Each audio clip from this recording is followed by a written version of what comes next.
Kumuha ko ng bagong motor, itong Aerox na glaze blue. Pogi pa nito sa personal. Try naman tayo ng Yamaha, puro Honda na tayo. Pagas muna ako, full tank natin.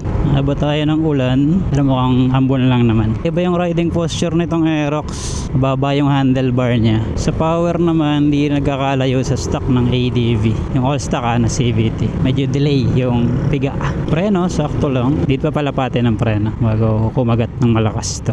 Smooth ng takbo. Pero parang pagka pinipiga ako to, mas ma-RPM siya. Hindi bago lang ako sa riding position niya, pero masasanay din ako dito. So una lang naman ganun. So far nagustuhan ko na yung position niya. Ang sarap na sa pakiramdam. Nasasanay na ako. Anyway, naka-Aerox din sa likod natin. Same kami ng kulay. Ito pala yung RPM gauge niya. Kung nasang RPM ka lang, andun nakalagay yung parang indicator niya.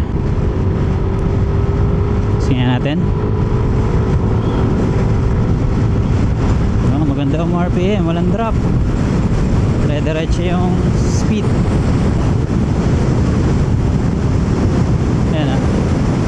Okay, 8,000 RPM. Uy, mula na dito. Pwede namang i-full throttle pero wag ibababad. Ganoon ako mag-brake yun ah. Stability naman niya, sobrang stable ng pakiramdam ko. Yung lapat na lapat. Suspension niya, medyo okay naman yung pakiramdam ko so far. May ilalakas pa to pag nag-CVT set. Mabait pa yung RPM eh. Tsaka pipe, tsaka remap. Malakas yung makina niya. Almost same lang dun kay ADV kung all stock. Pero parang mas malakas ng konti sa arangkada to. Walang drop yung RPM nito sa acceleration. Medyo matagtag nga siya ng konti. Pero tolerable naman. Mas malakas preno ng ADV compared dito. Tingnan natin pagka napalapat na natin kung mas lalakas pa yung preno niya. Pero bala ko din i-upgrade ang rotor disc nito, yung mas malaki. Tsaka braided brake house na din. Brake pads. Ang kipot ng manivela niya, daling isingit eh.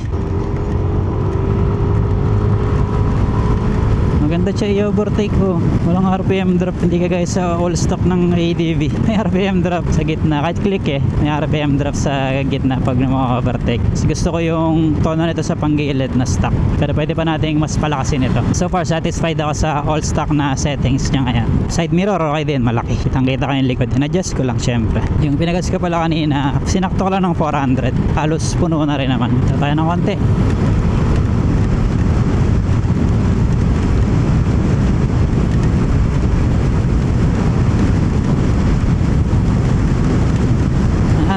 Up. Yeah, saktong piga lang. Wag ibababad. Pinakagusto ko rito yung panel eh. Iba na yung panel niya compared dun sa version 1 at version 2. Isang lapad din. Itong lapad niya. Mababalan talaga yung handlebar niya. Iba yung riding position dito. More on sporty riding position siya. Pwede ko itong gamitin sa racetrack. Mas okay ito. Kailangan ko lang ng gulong na pang racetrack syempre. Yung makina tahimik din siya. Wala kang kakaibang naririnig. Smooth yung makina. Wala masyadong vibration kumbaga. Kung meron man, slight lang. Napakahina na vibration. Tsaka kapag high RPM, smooth pa rin siya. Hindi ko muna alisin to, yung sticker dito kasi bibili muna ako ng protection. Yung gamit ko kay ADV, yung AdPro, yung self-healing na film para sa panel gauge para hindi magagasgasan.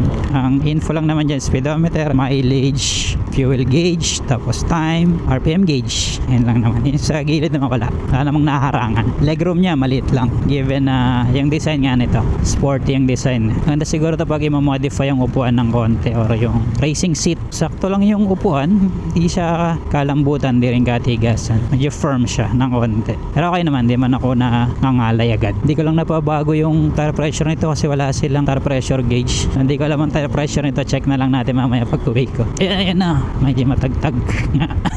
Pag smooth kalsada, okay eh. Pero pag medyo may konting lubok, ramdam ko. Or baka nga yung sa gulong din. Kung sakasakali, yung rear shock i-upgrade ko din.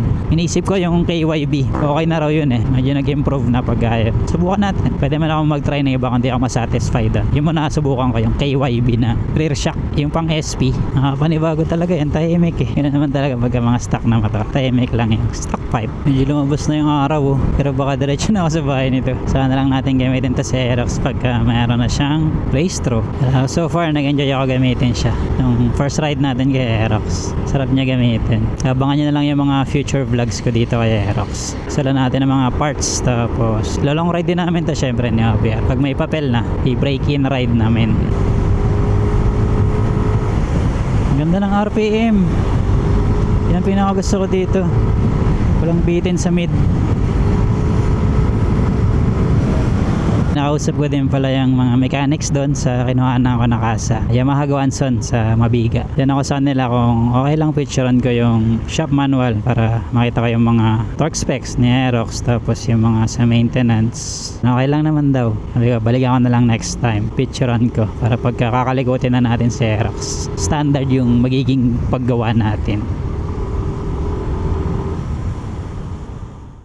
Naiwi ko na si Aerox, medyo matagal na rin, ilang araw na rin. Ngayon ko lang na videohan. Yung looks nito mas ma-appreciate mo siya sa personal. Ibang iba itsura niya pagka sa video tsaka pictures lang. Sa personal talaga, ibang iba yung dating. Difference din pala nito sa version 1 at version 2. Yung inner tube nito, mas malaki na. 30mm na to. Mas maliit yung version 1 tsaka version 2. Tapos yung likod niya na disc brake na din. Version 1 at version 2 kasi drum brake pa. 230mm yung disc. Single pot. Front disc naman niya 230mm din, tapos single pot na caliper. Kaya pala mas malakas yung kay ADV kasi yun 2-pot caliper yun, yung stock.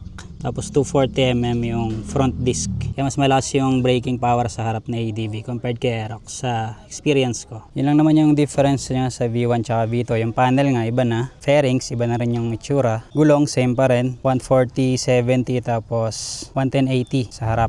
Tapos size 14 pa rin yung mags. Panggilid naman ito, parehas lang din siya ng V1 at V2. Makabitan natin yan ng K-Works na pulley set. Tapos Daytona na clutch tsaka bell. Yung pipe, pasok yung version 2 NMAX Aerox. Yung inisip ko dito, either TSMP Stage 1 or JVT na version 2.1. Silent killer lang yung gusto ko. Ayaw na kasi ng maingay na pipe. Tanggalin ko rin yung decals niyan. Iwan ko lang yung Aerox dun sa gilid. Yan ang iwanan ko na decals. Ito, alisin na natin. Tsaka itong nasa gilid na to, tsaka yung nasa likod. Mas gusto ko kasi yung simple lang. Aerox version 3 glazed blue.